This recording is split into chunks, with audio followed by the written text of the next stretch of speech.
Hey guys, Coach Keith Kapner here.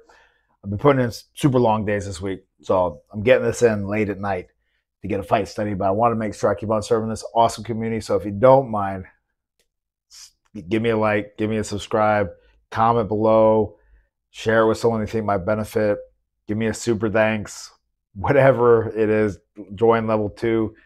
However you want to support this channel, I really appreciate it, guys. I just want to keep on making sure I'm serving this community, even while I'm doing this big gym merger and everything else, and a lot of massive stuff going on. All right. Anyway, we're going to do it on James Toney versus Roy Jones Jr. I'm going to pick out some pieces to study and go over instead of like watching the whole fight. I revisited this fight last week, and I liked it because I did that fight study on James Toney, and then I talk about so much about what he does well, but also we need to know because when we mimic fighters, or when we pick up pieces from fighters and pick up the tools that fighters have, we need to know how those tools are beaten and what that's going to look like. So therefore, we also know how to have the answers for it, or if how to have the answers for the answers, right, and everything in between. So forgive me if I'm a little bit tired and everything else, but let's get into it. Round number 1. We're going to jump around a little bit, and it's not going to be quite as long as my normal fight studies, but we're going to go through the strategies and tactics that James has and Roy has, that Roy uses to get the W. All right. So now if you look, right, of course, Roy Jones with his left hook, but in this first round, what is Jones doing? Jones is putting out the jab. Even though he's not intending to land the jab all the time, he's popping it out there, and then a left hook. That's enough of distraction. That's enough of interference with someone like Toney that is looking typically to do more of counterpunching. That's generally what his style is. That's what he does best. Now right there, so you can tell Toney's getting distracted by the hand. And also what's great is that most of the time off of this type of position, he's almost locked on the elbow joint, but you could say he's not quite there. So technically it's not a post that's technically legal in amateur boxing at least. But right here off of this, most people off of this move, they're looking for a headshot. Toney knows that. Jones knows that. What does Jones do? Goes for that body shot. Because also as well, if you know someone's defaulting to this, go for that. But if you always lead for the body, you're going to be in trouble. But he mixes in a lot of headshots. Now see, immediately in the first round here, Jones reveals what his plan is, what his strategy is in this fight. He hits the shot. Against a guy like Toney, you don't want to stay there. Doesn't mean you jump out all the time. He does do that. But what does he do? He circles this way. Why does he circle that way? He circles that way because that's what's going to take away the most common punch from Toney, which is the right hand. And particularly with someone that bends at the waist a lot, go to your rear side, their lead side, and so put them in a bad position. And Jones does that just like that with his combinations, because that's the key. It's not just about your movement. Do it with your combinations. He does a hook, sliding his right foot over. Now he's over the side. Tries a left uppercut to split up that kind of earmuff position. And again, it's putting out that jab. And then Toney tries the jab. One thing that's fundamentally challenged with the jab, and this happens throughout the whole fight, I almost can encompass almost all of this entire fight in one round, this round right here. That, which is funny to say in a pro boxing match that's 12 rounds. But if we watch here, because again, to be clear, I actually did this whole fight study and I did every single round and I recorded it and somehow the sound wasn't on. So I'm literally doing this a second time late at night. So please give me a like, give me a subscribe, support the channel, super thanks, whatever you want, whatever you think is appropriate for that level of effort. I did a 45-minute walkthrough of every round and then found out the sound didn't work, so I'm doing it again.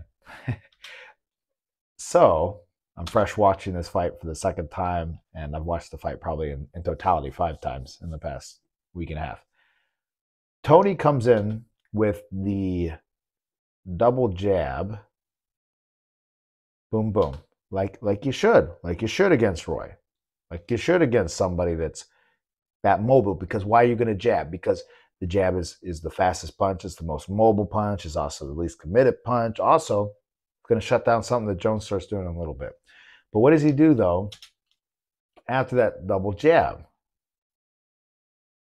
He goes high, he goes low. Great. Awesome stuff. Look at where Toney's lead foot is. Lead foot's out front. Okay, okay.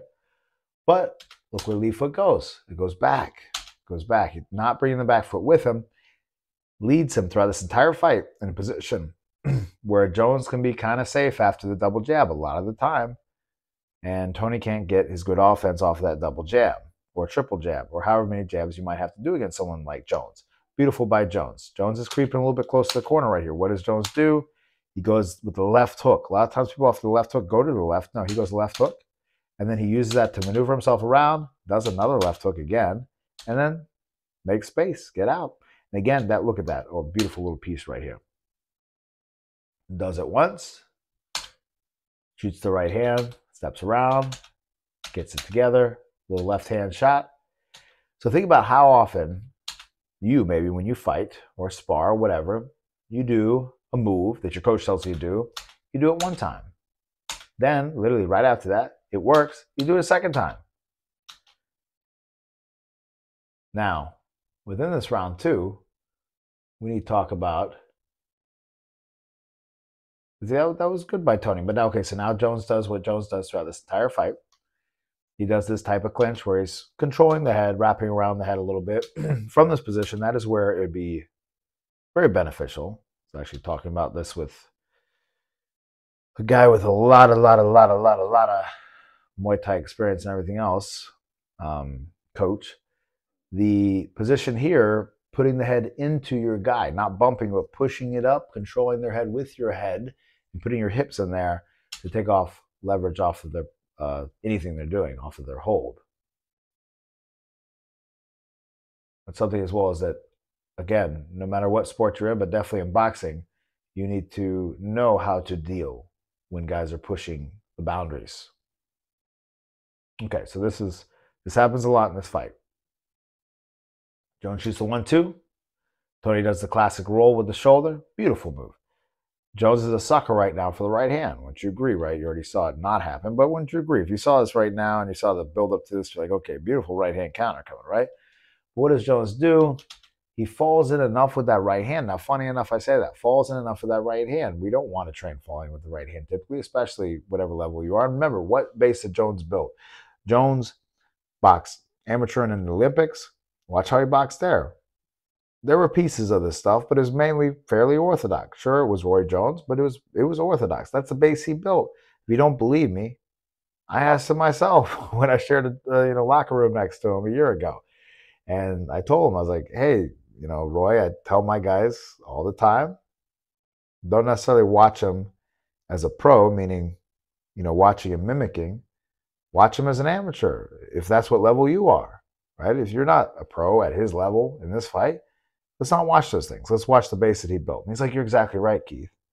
So I remember I had on one video, I was saying, oh, don't watch, I think you shouldn't watch so-and-so. Or like there's the downsides to watching certain fighters. And someone commented like, well, oh man, this guy's trying to tell people who I should watch, who I shouldn't watch, or trying to make his fighters not allow his fighters to watch people. And Roy Jones agreed with me, so I don't know. And I bet a lot of other people would too, right? That have that thing called common sense, right? Because when we watch people, we pick up things, even if we mean to or not. You subconsciously pick up things.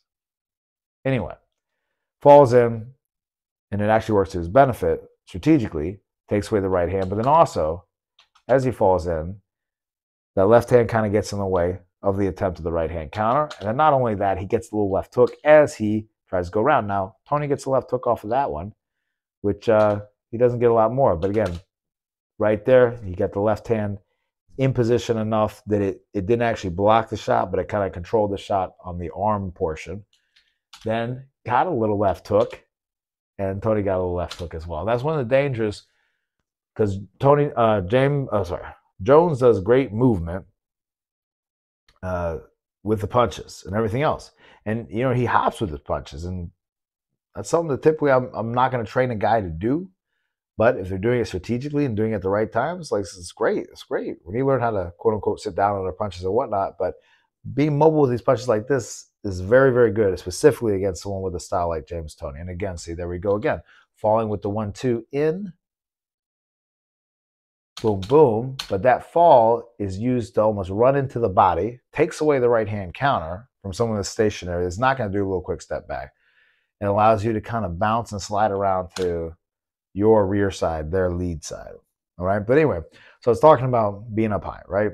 Being up high, kind of bouncing around with your shots. And to be clear, Jones has a lot of different looks, but it can be dangerous with the head up in the air, and that's where he got caught with that left hook earlier, like you saw. But then also as Jones got older, his legs got older, and some of these things that now became habits and almost erosion of some of the base became really problematic. It took a long time for that to happen. See, it just happened right there. It took a long time for him to pay the price of it. They thought the round ended, but it didn't actually end there. But nevertheless, something to watch out for. Beautiful again. See, that takes away the counter. 1-2 comes the left hook as he swings himself around. This position right here, Toney doesn't have the counters. Kind of leaves the arms out, extends to keep a little bit of control. All right? Great first round. You guys all know the classic knockdown in this fight. Now, what does a guy like James need to do in a fight like this? He needs to cut off the ring like he's doing. But like I mentioned earlier in that first round, when great example of Jones throwing that left hook, misses it, leaves the forearm to control someone going under the hook, makes him want to stop doing that. Takes away the tools, takes away the counters. And again, think about the strategy, guys. Goes for the headshot. James goes under. Jones makes that difficult, makes him not really want to do that. So what does Toney do next?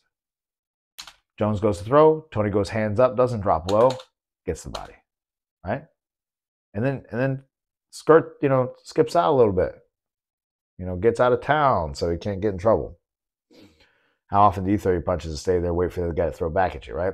I was overseeing some sparring the other day with super newbies. And these guys literally, I guess, had talked before about trading back and forth. Beautiful little movement by Jones right there. So Jones throws his punches, boom, right? Right hook style shot as it swings him a little bit over. Right uppercut, left uppercut as he's over there. Great stuff. Great stuff.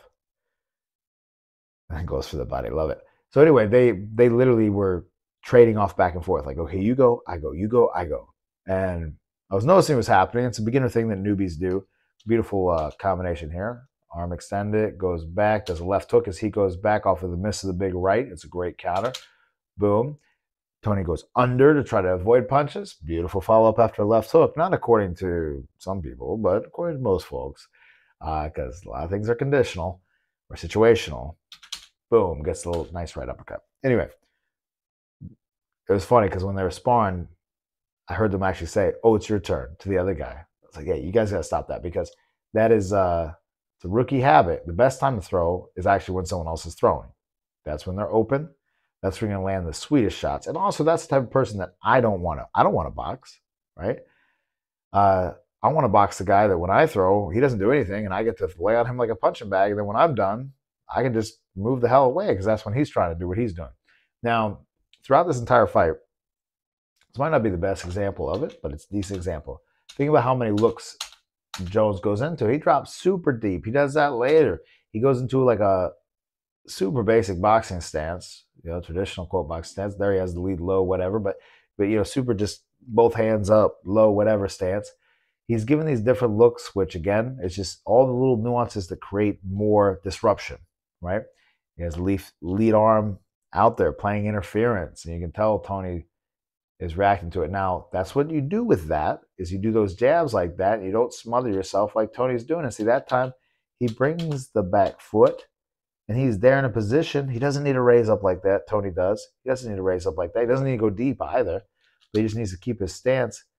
He steps back just a split hair because maybe he expects Toney to reach Jones to reach out. That's okay. Comes back in with a jab. Good. He's keeping a little bit of range, being intelligent with it. He starts to move with him on the ropes. He does a little run with it. Not a big fan of that run with the arms, but people do it. I'm not going to say you're going to get killed doing it. There was a feint there, or at least he thought a shot was coming, and then comes in. But I would say that jab would have been good. And Jones gets off the good shot. And then what does he do after all those headshots?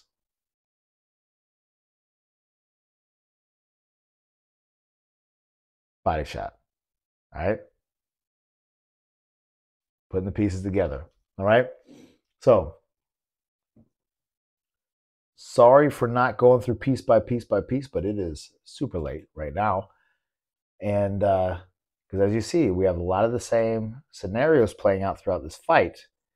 And good counters there by Toney. I'm actually happy I skipped on this portion here.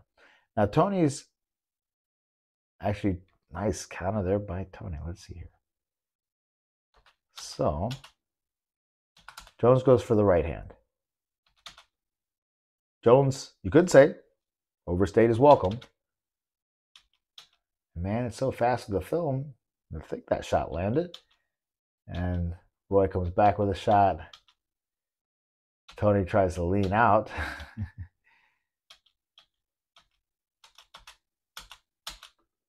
Nice counter there by James Toney. Nice counter there by James Toney. Roy's getting a little bit lackadaisical, stay in there. But man, see, Roy comes right back. These guys are not pausing, waiting for one guy to finish or start. Because also you don't know when they're going to finish, even if that was what you do with boxing, which you don't. And then Toney comes back again. Now think about what that was. So I really love it because I didn't really touch on this much in the first time I filmed this. So Toney gets that right hand counter. Beautiful right hand counter. As Jones is throwing. Chin is up. That's why that happened to Jones. And man, Jones is a tough guy too. And Toney, was it a hook shot? It was a straight shot. And sure, he got touched with Jones' shot at the same time, but those straight shots, faster. Going wide against a guy like Jones can be dangerous. Got popped there. And again, the same counter I saw earlier off the 1-2. But like you'll see, Jones kind of stayed put a little bit. He stopped doing the circles to Jones's right side. It's caused a little bit more problems here in round 5. And of course, we missed I think the knockdown. Those in one of the previous rounds. That's okay. You guys all saw that knockdown. Beautiful example again of Jones hook, spin around, and then Toney, to Toney's credit. So here, hook, he missed it. That's okay. Toney leans down. Jones is not going to make himself available this time. He's going to use that position to slide around. Right now, very bad position for Toney. But imagine if Jones was sleeping and he really wasn't paying attention. That's where a good move like this comes into play. And he rides with it a little bit. But man, we need to be ready. Like I talked about, any position. Freaking back to the guy. Punch the guy. That's how good James Toney is.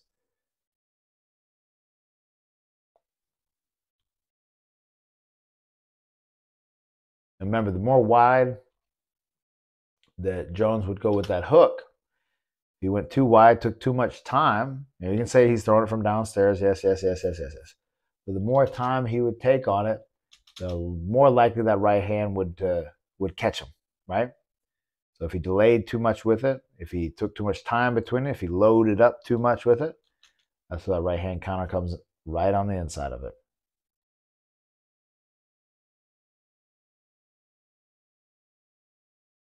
But again, think about it. How Toney caught him was because of the mistake of Jones. And we can't count on the mistakes of our opponents.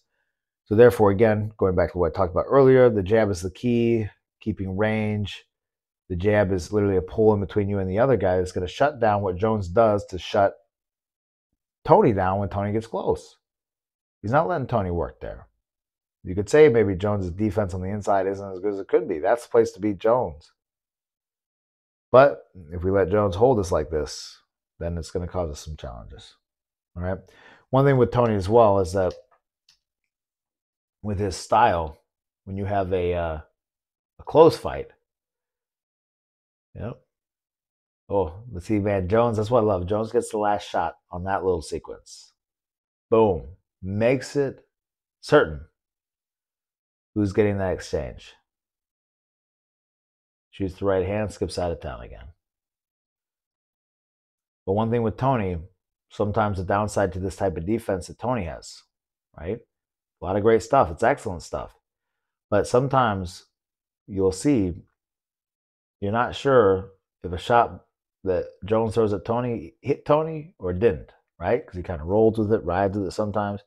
And when I had one of my fighters fighting on a show, James Toney came up to us, talked to us, complimented my fighter on the great defense, things like that. But he told us also that, hey, when you're fighting these fights in other people's hometowns and stuff like that, and you have the odds stacked against you a little bit, you can't let it get close because sometimes, one guy I had the defensive style a little bit like Toney because we worked in all the old school boxing stuff, a little nuanced defense, and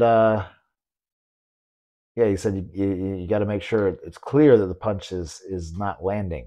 They're obviously Jones's punch land, but you got to make it clear the punch doesn't land. And if you don't, and you're in a close fight situation, it's going to be problematic. And judges that are biased, either consciously or unconsciously, aren't going to give it to you.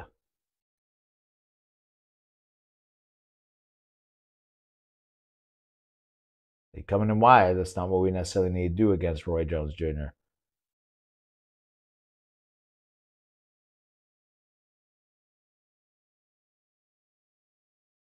And there, Jones is throwing as he's moving out.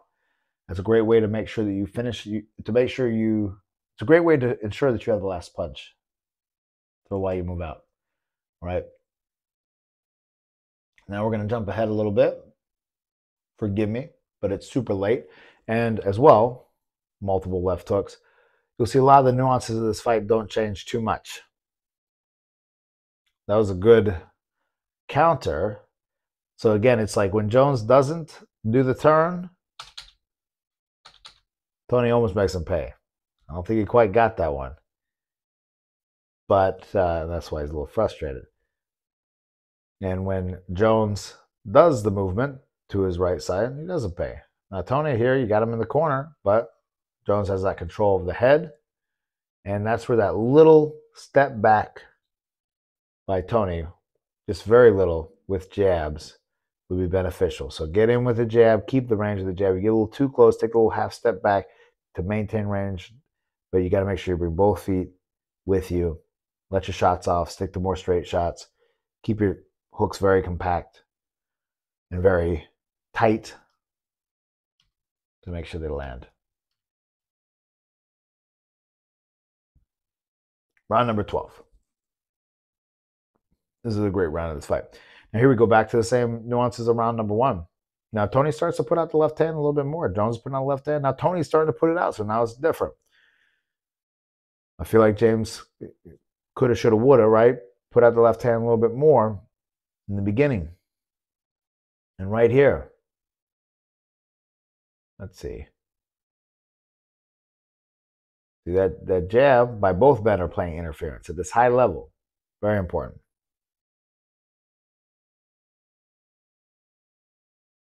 And see Jones kind of being stuck there against a very slick fighter. And if you're a fighter like Jones is, that relies a lot on mobility and speed, you being right there allows your guy to get some work in.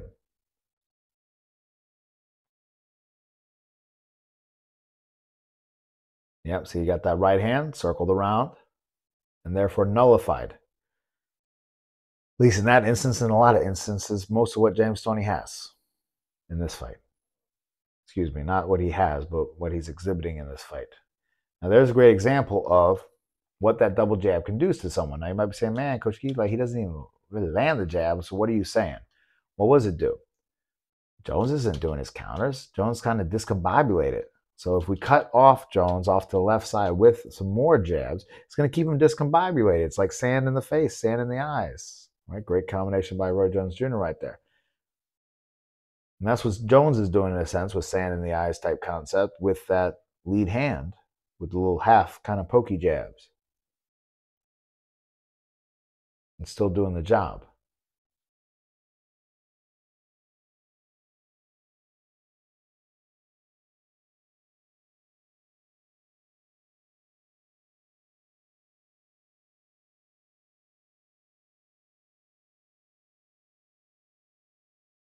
There goes Jones goes again with a jab.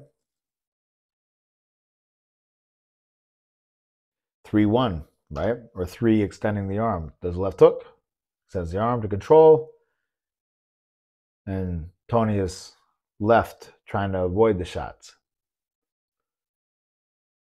Great example again of the 1-2 circling to the right side. See again. So throughout this entire fight, Toney pulls back, basically gets caught with the same shot he got caught off balance with earlier. With that knockdown shot, we'll review back to it at the end of this fight of one reason why that shot did what it did.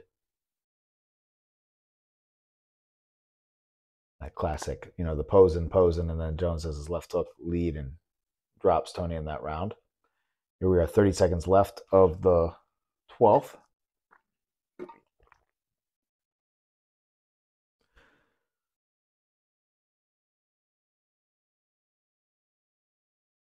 Good jabs. Good block by Toney. And this is where Jones shows a lot of what makes him great. So right there you see the little stumble of Toney. Watch Toney. So no matter if it was whatever it was that made him stumble, Jones is a killer. He saw that, and he goes in with that right hand. He goes in with his other punches. That's the thing. I've had guys fight great fights where they're moving all the time, and we're landing 6 punches to 1 punch and stuff like that. But if we don't exploit the times when the other guy has a little fall apart period or backs off a little bit, if we don't turn it up in those times, we're giving the judges an excuse to not give it to us, right? Because we're just moving back and off to the side the whole time. Technically, you should win if you're moving back and off the side all the time and you hit it someone like 5-1, 6-1, whatever.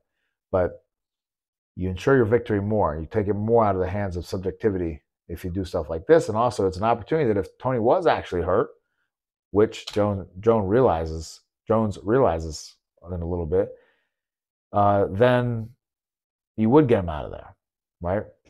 You don't want to get an opportunity to hurt somebody and not get him out of there. If you want to truly be a great fighter, you got to be a great finisher. All right. And just to recap on that classic knockdown, let's see here. Oh, and here's an example, and jumping all over the place, but of different look by Roy Jones Jr. Like right now, if you're watching this fight and you just happen to come in this moment right now, you're like, okay, how's that guy in the white shorts gonna fight like that? Okay. And then now, got another look. He's going back down to that lower position, right? So those little things which require your opponent, or don't require, but oftentimes will create little different patterns for your opponent. And of course, here's the classic thing. Now, of course, why does this happen? It's because Toney tried to lean out of the hook. And of course, we know another time that someone got dropped by Jones badly was when Montel Griffith leaned back out of the hook and got caught with it. And that's why that bounce shot came up like that. It wasn't that it rocked James so much. Let's see again. 1-2-5, spin over to the right side. 1-2-5, spun over, boom, little right hand. Those little right hands are enough to create interference, to keep someone occupied. Because again, imagine someone like Toney saying at this moment, man, Roy Jones, or this guy, he can't hit hard. It doesn't hurt me. He caught me off balance, whatever. And then, all these other shots, he ain't got no power, right? I'm not saying he said that, but I just know a lot of guys like myself might say something like that in a situation where you're getting frustrated and things like that, and someone's outmaneuvering you. But at the end of the day, it's doing enough of the job to keep you occupied and keep you off your game plan. If he sat down and tried to load on some of the shots, maybe he would allow you to get back in the playing field. And that's not what he wants. That's what you want. That's what I would want if I was struggling with that.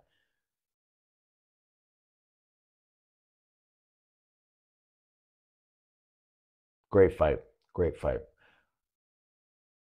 But yeah, so remember, the circling was someone looking to counter, circling to if they're leaning off to the side, if they're looking to roll shots and things like that, slip to the rear side, throw shots, you move off to their left side. You move away from that shot. You go away from where the punch is starting from. And that's going to leave them in positions oftentimes where they can't get anything. So just remember that, guys, when you fight somebody with that James Toney type style looking to counter you. All right, guys, I'm going to wrap up this video. If you don't mind, as you can tell, I'm like kind of tired, a little delirious, but I want to make sure I did a video for this awesome community. I really appreciate y'all's support. Like, super thank. all that super awesome stuff. Subscribe, share with somebody. Most people aren't subscribed that watch this, according to my stats. So give me some subscription, appreciate it. This is going on hour number, I think like 16 or something like that, 17, that I just been going nonstop all day at the gym, come right home, got a quick little thing to eat, and then got up here, did it, didn't record it, did it again. All right. Anyway, so remember these techniques and strategies, guys, and comment below. I'd love to hear your opinions and your thoughts. All right. Appreciate you.